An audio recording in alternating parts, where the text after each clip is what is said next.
માનસીના પપ્પાની વાત કરું. માનસીના પપ્પા એવા હતા કે ભજન સાંભળે ને જ્યાં જ્યાં દૂર પેલા ગામડામાં, તો જ્યાં જ્યાં ભજન સાંભળે ને ત્યાં ત્યાં દોડી જાય.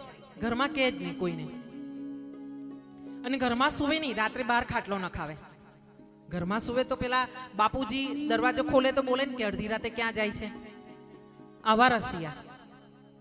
આજે પણ તમે ત્યાં જઈને પૂછો કે રમેશભાઈ, એટલે એમ કહેશે તો નરસિંહ મહેતા.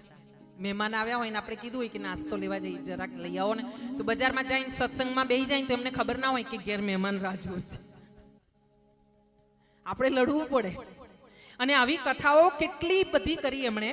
હું સાથે આવી બેઠી હોઉં આને નાનીને ખોળામાં લઈને, હા, છોકરું બીમાર હોય, વ્યવસ્થા ન હોય મારી પાસે પૈસાની કે ડૉક્ટરની, અને એવા સમયે એમણે કથાઓ કરી હોય ને એ જમાનામાં 30,000 રૂપિયા ગામમાંથી આવ્યા હોય ને, અને ખબર પડે કે આવા પૂજારી મહારાજ હતા ને, એમને હોસ્પિટલમાં દાખલ કર્યા છે ને એમનું બિલ 30,000 થયું છે ને એમને ભરાતું નથી, એટલે રજા નથી મળી. એટલે માનસીના પપ્પા મને પૂછ્યા વગર એ 30,000 રૂપિયા સીધા સીધા એ મહારાજને પહોંચાડી દેતા.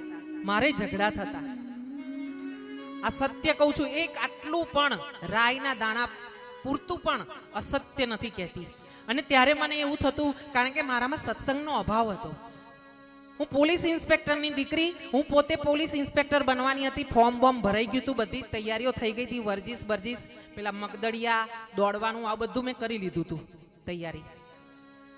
એટલે મારું મગજ પેલું કાઠિયાવાડી બ્રાહ્મણનું ઉગ્ર તેજ ગુસ્સાવાળી. એટલે મને જ્યારે આવું કરતા ને ત્યારે મને ગુસ્સો આવતો અને ઉતારા પર જતી ને, એટલે મારા ઝઘડા થતા એમની સાથે. પણ આજે મને ખબર પડે છે કે વ્યક્તિ કોણ હતા.